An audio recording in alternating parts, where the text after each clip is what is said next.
Okay, so JoAnn Fleming, wow, what a leader in the state of Texas and across our country. She has been a leader in the constitutional conservative movement for almost 32 years. She is the executive director of Grassroots America, We the People PAC, circa 2009. Grassroots America is the largest all volunteer led constitutional conservative citizen action organization in Texas. For the last 9 years, JoAnn has led the effort to build the statewide Texas Conservative Grassroots Coalition, whose mission is to unite conservative citizen leaders and influencers around biblical values and the first principles of liberty, not political personalities, for effective action and application to state legislation and local public policy. The coalition has grown more than 2,000% since its inception in 2015 and is the only coalition of its kind in Texas and the nation. We're very honored to have JoAnn on the call tonight to talk about getting rid of Dade Phelan in the Texas primary. And I also want to take this moment to publicly acknowledge and thank JoAnn and Grassroots America for honoring me with the Champion of Freedom Award last year for our work in the 88th Texas Legislature. JoAnn, it is a pleasure to have you on the call this evening. Take as much time as you need, and please help us get motivated to go to Beaumont and retire Dade Phelan, and take it away. I bet I can do that, Pastor. Thank you for inviting me. And let me just say this, there's not anything exceptional about me other than I am just very determined and stubborn. I believe God put us here to do things his way and to fight evil. And I think we need to be about his business. So that's why I do what I do. And I want to tell you, I love all the grassroots people on here. I see so many names that I'm very familiar with. And I want to thank you, Pastor, because, among the grassroots leaders that have been doing this for 2-3 decades, we're always praying for pastors that will hear God's call and obey it, and get out in the public arena and do what they are called to do things God's way and to fight evil. So thank you so much, Brandon, for doing that. I'm excited about your book for you. And so I would encourage everybody to always be on Brandon's calls because he is our go-to guy for buses. I want to tell you, I stopped doing buses a long time ago. I have no patience for buses. I just can't do buses, but I love people who can do buses. And Brandon does a really great job of it, he and his team. And also, I want to thank Deborah from our SREC, Deborah Fight, for the work that she's doing with a bus from the Houston area. So thanks everybody for putting your hand to this important work. Look, I'm not going to spend any time tonight educating people on Dade Phelan. Everybody already knows what Dade Phelan is, and they already know the toll he is taking on Texans' liberty. And so they're very aware of it. Let me just say this, that Dade Phelan is a symptom of a very bad problem in Austin.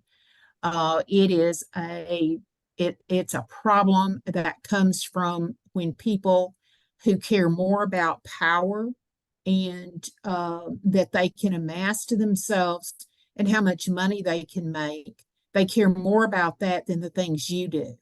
So when you encounter elected officials who don't care about protecting historical monuments, they don't care about protecting kids, they don't care about any of those things, the first thing you need to understand is they are not like you, okay?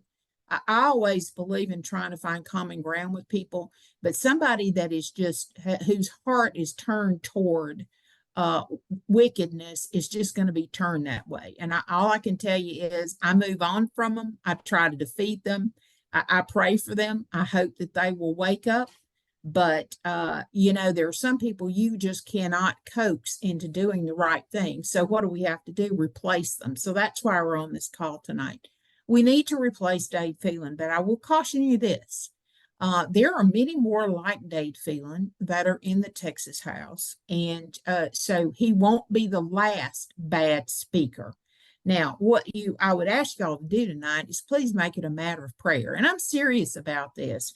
You know, we can come up with all kinds of plans and schemes and things we're going to do, but the best way to go about this is to ask God to give you the plan and to show you what it is that you're supposed to be doing to bring better people to represent us in the Capitol.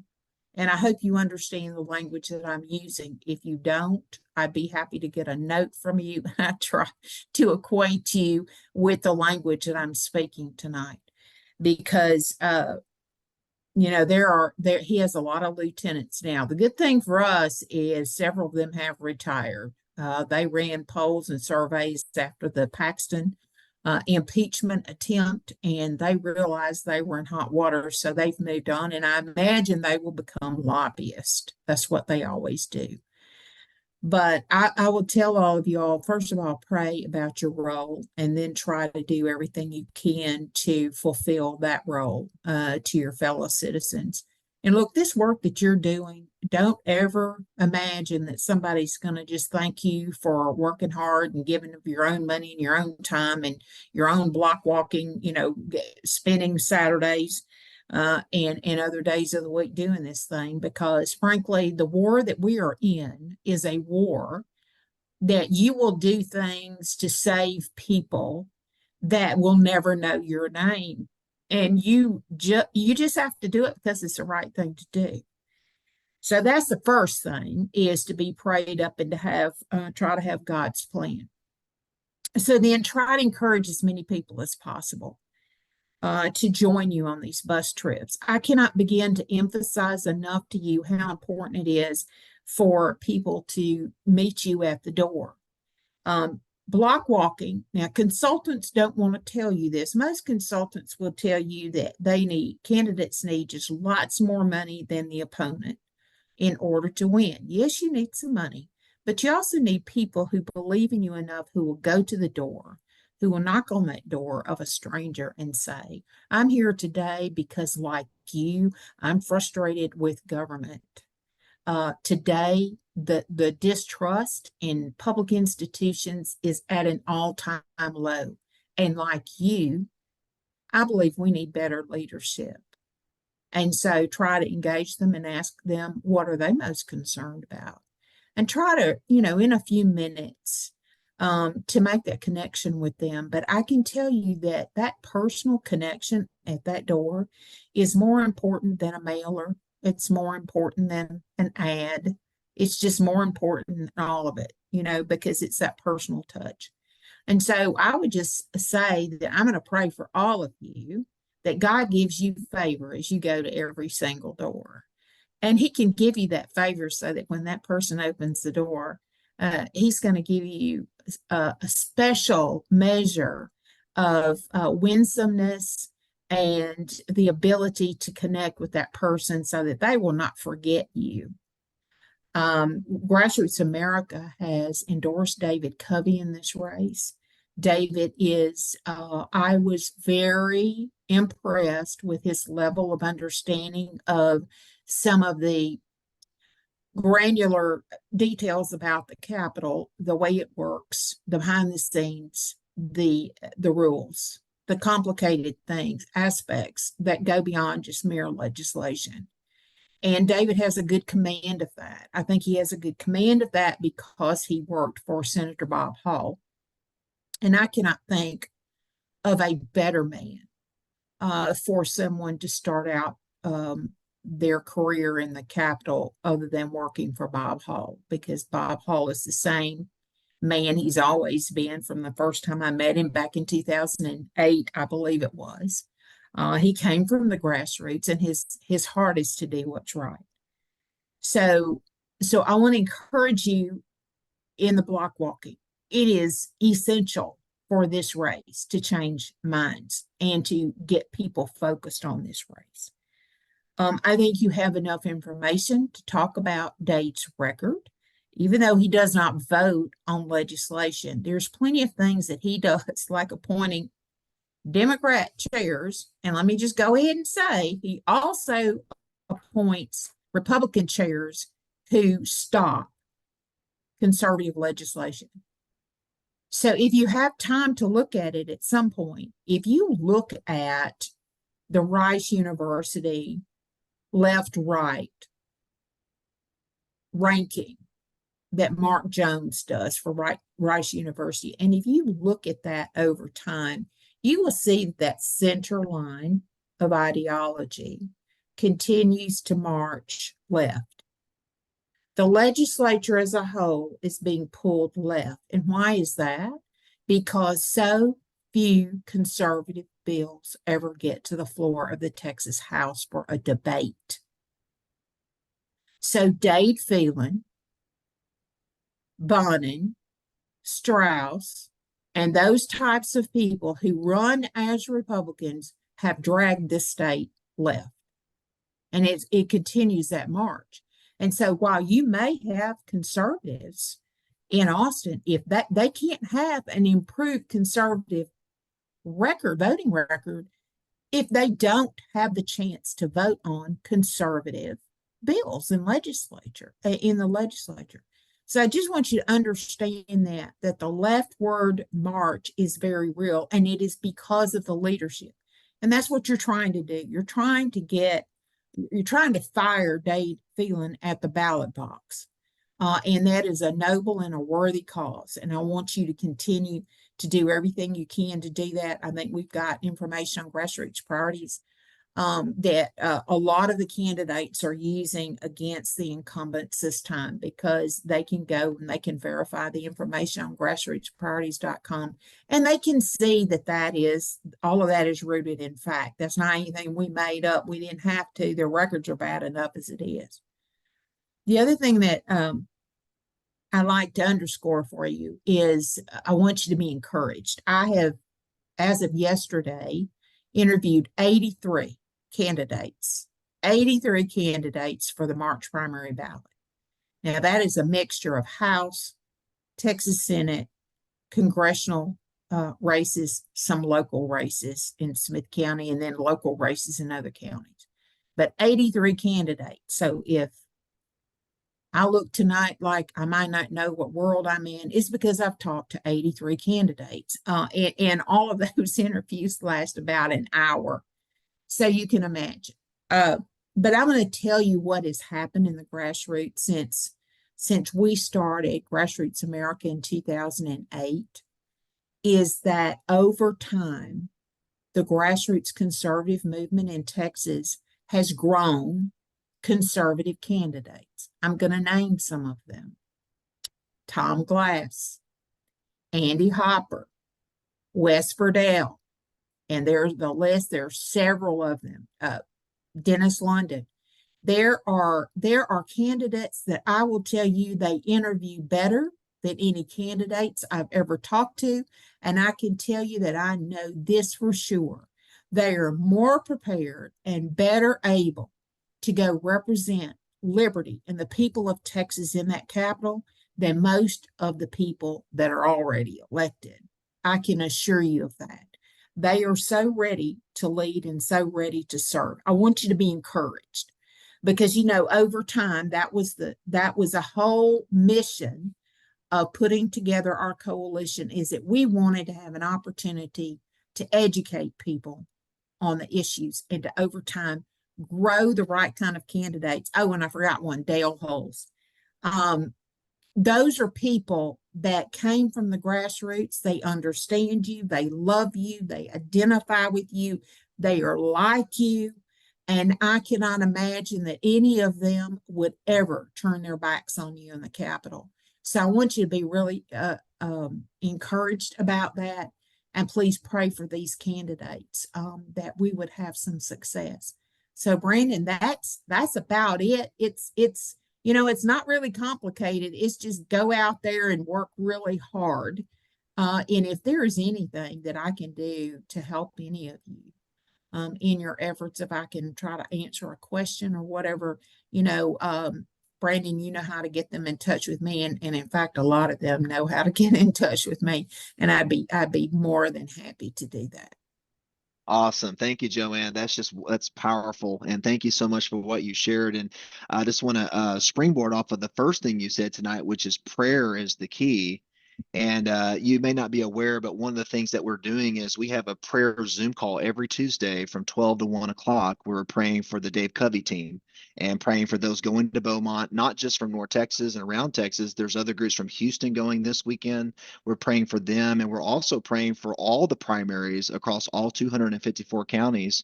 And I really feel in my heart that the last time I was at the Capitol, the Lord said he was ready to clean out the Texas House. It's time to clean house. And he's overturning the seats of power, just like Jesus overturned the money changers table and said, "You made my father's house a den of thieves." I feel like God is cleaning out our house just like the Lord put Mike Johnson into the U.S. House. And, they've been cleaning out the U.S. House of Representatives now with Mike Johnson's leadership.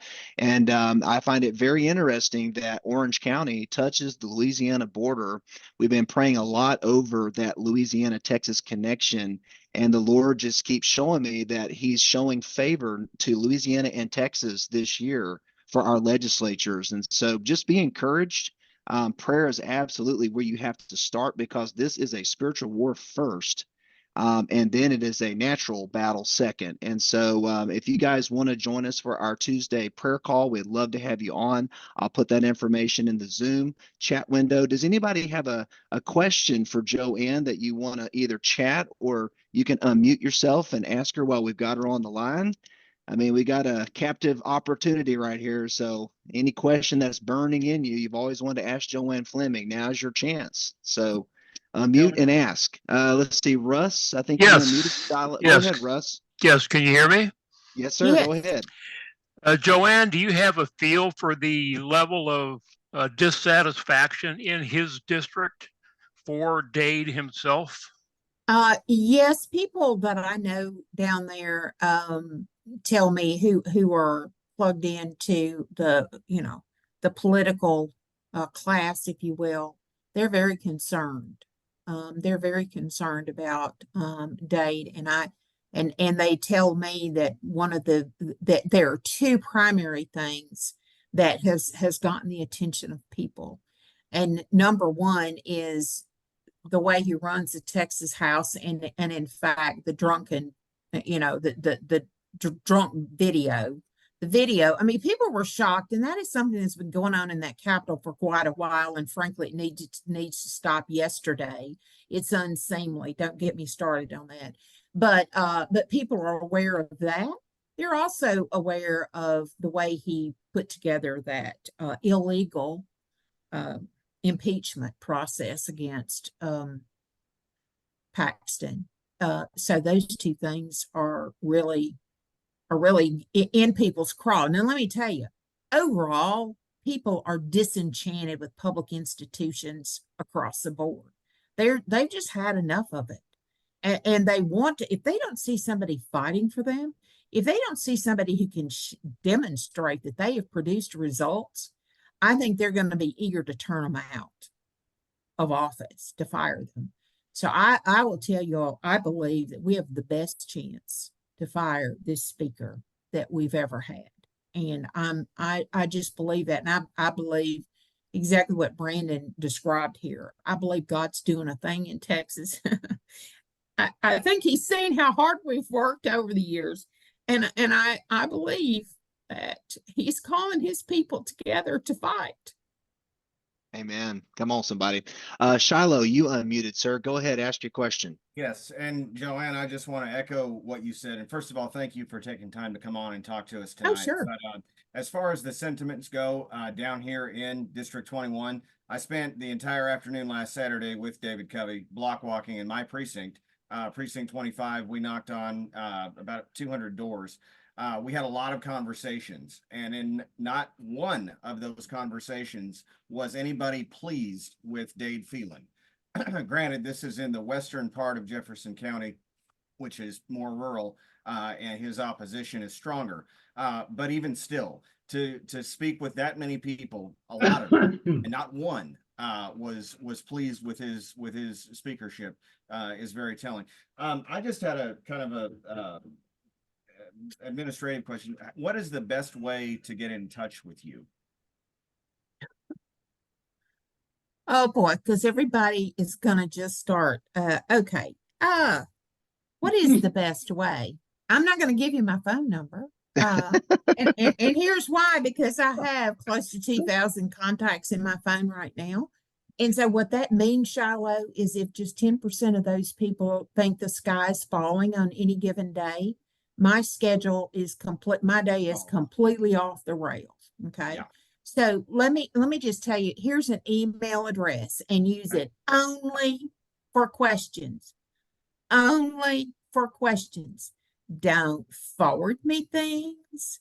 Don't send me, hey, I need you to read this article.